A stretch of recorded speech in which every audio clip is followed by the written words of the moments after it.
we've been running the Advocate Hub. We've been running the Inner Circle now for over a year. During that entire period, I've only had 2 redemptions, and I have lots of people with lots of points who could be redeeming much more than they are. But almost all of our advocates, I think all of our advocates actually aren't in it for the awards.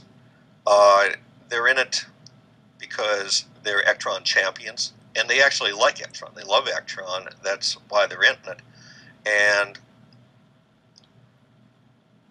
there's a tendency, I think, when people first look at something like the Advocate Hub and the Inner Circle, they kind of look at it in a black and white sort of fashion, that the company is rewarding their fans, their strongest champions, or what have you.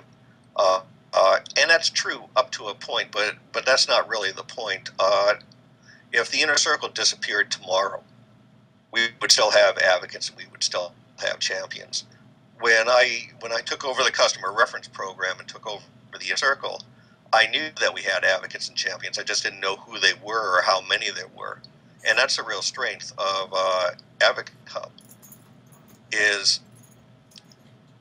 that it's a way of finding out who your champions are, getting them focused, and then being able to really motivate them and mobilize them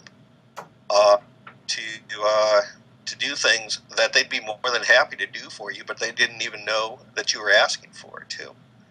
And as I said, because I think there's that sort of thinking behind it, that's why the badges work, because they want to be acknowledged. They don't necessarily want to be rewarded. They just want to be acknowledged that they're part of the Ektron community. They love the Ektron community, and they want to be acknowledged that they're valued members of the Ektron community too. The Advocate Hub for me has been like a two-way street of communication.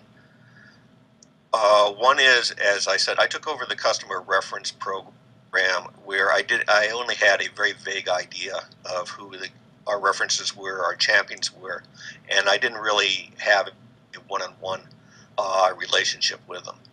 The Inner Circle has helped me build that relationship. One of the funniest things at Synergy, which was kind of freaking me out,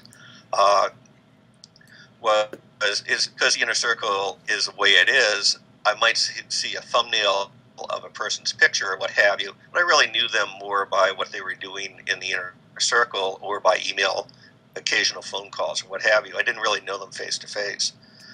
And while I was at Synergy, again, because I was so visible, because I was filming so much, I kept on having people bop up to me and saying, you're Fred. And I'm going, yeah, I'm Fred. And they're going, hi, and I'm blah, blah, blah. And I would usually pick up the name from the Inner Circle. But, after about the 5th time somebody called me, oh, you're that Fred. I was talking to somebody else, and I was going, I can't figure it out why I'm that Fred.